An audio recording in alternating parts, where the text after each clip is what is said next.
Bismillahirrahmanirrahim. Assalamualaikum warahmatullahi wabarakatuh. Halo para santri Madin semua.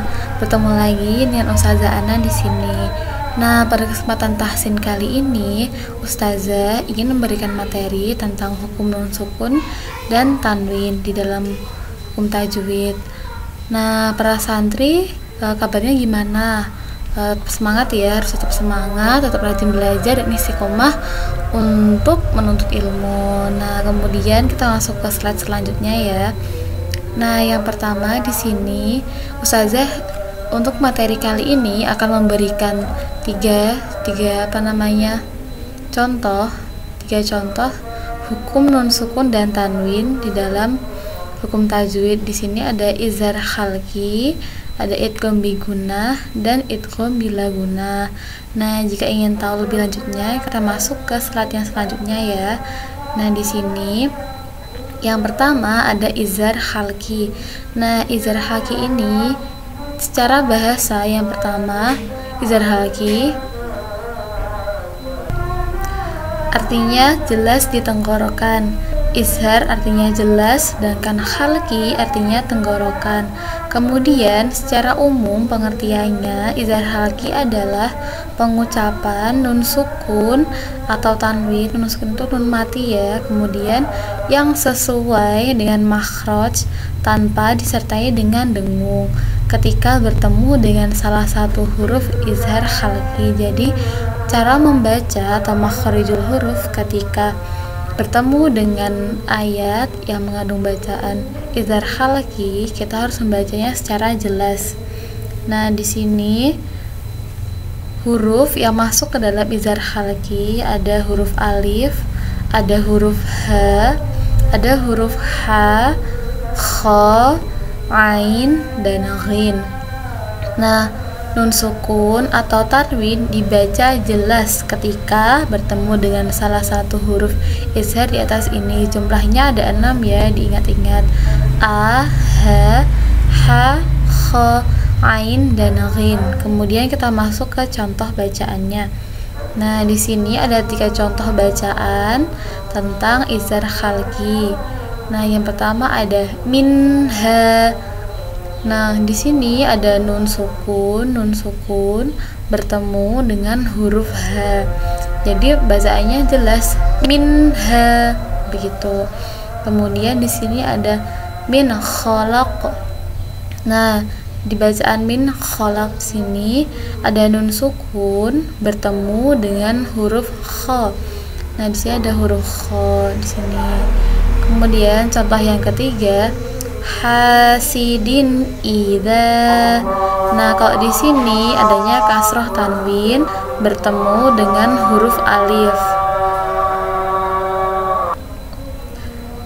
Nah, di sini huruf da yang berharokat kasroh tanwin bertemu dengan huruf alif, dan ini juga masuk ke dalam izhar khalqi. Nah, kemudian kita masuk ke hukum tajwid selanjutnya, yaitu ada idgham. Nah, ini pengertian idgham secara umum. Idgham di sini artinya memasukkan. Jadi kita memasukkan bacaan, memasukkan huruf ke huruf yang selanjutnya. Maksudnya gimana? Nah, maksudnya pengucapan nun sukun atau tanwin tidak perlu dibaca ketika bertemu dengan salah satu huruf idgham. Dan pengucapannya dua huruf ini seperti dua huruf yang ditasydidkan. Nah, bacaan idgham ini ada 2 macam. Yang pertama ada idgham bigunah dan ada idgham bila gunah. Kita langsung masuk ke idgham bigunah. Nah, di sini idgham bigunah yaitu nun sukun atau tanwin dibaca idgham apabila bertemu dengan salah satu huruf berikut.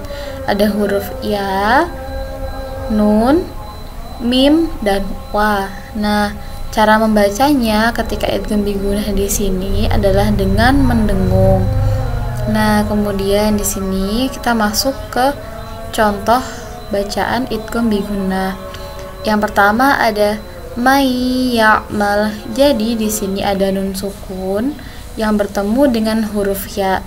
Nun sukun di sini tidak perlu dibaca sehingga langsung dimasukkan ke huruf ya. May ya'mal begitu.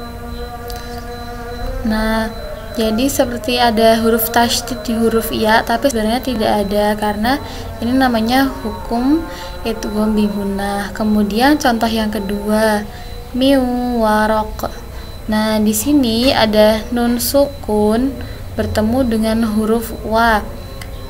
Nah, ketika membaca huruf mim di sini, huruf mimnya langsung dimasukkan ke huruf wa. Ya, ada tasydidnya juga di sini. Begitu. Jadi huruf nun sukun di sini atau nun matinya tidak perlu dibaca. Kemudian yang ketiga, amilatan nasibah. Nah, di sini ada dhammah tanwin di huruf tak marbutoh, di sini ada dhammah tanwin bertemu dengan huruf nun gitu. Nah, contoh yang terakhir, mim masad. Nah, mim masad di sini ada nun sukun yang bertemu dengan huruf ma.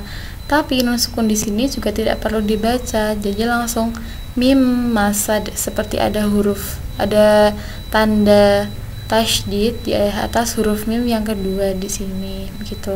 Kemudian kita masuk ke hukum idgham bila gunnah. Idgham bila gunnah ini hurufnya cuma ada dua, yaitu huruf lam dan huruf ro. Nah, nun sukun atau tanwin dibaca idgham bila gunnah ketika bertemu dengan salah satu huruf berikut, yaitu huruf lam dan huruf ro. Nah, cara membacanya berbeda dengan idgham bila gunnah. Idgham bi gunnah tadi ketika kita mempelajari idgham bi gunnah, cara membacanya adalah dengan mendengung begitu.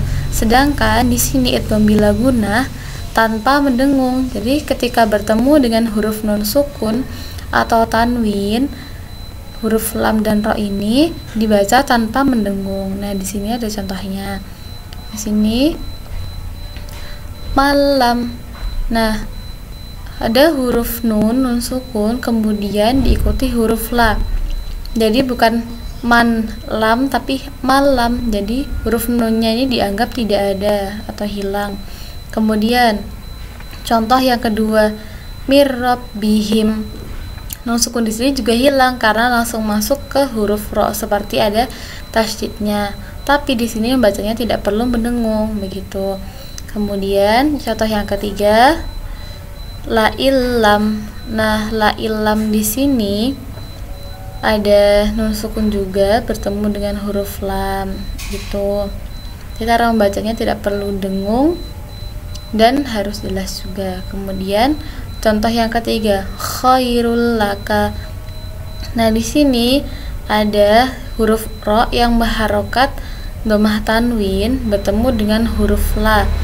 Meskipun di sini tidak ada harokat tasydid, tapi karena ini masuk ke hukum bacaan tajwid idgham bila gunnah, maka huruf ro di sini langsung masuk ke huruf lam. Jadi khairul laka begitu, otomatis langsung bacanya begitu. Nah, sekian untuk materi hari ini. Ustazah mohon maaf karena masih banyak kekurangan dan kesalahan. Nah, sampai jumpa di pertemuan berikutnya ya. Wassalamualaikum warahmatullahi wabarakatuh.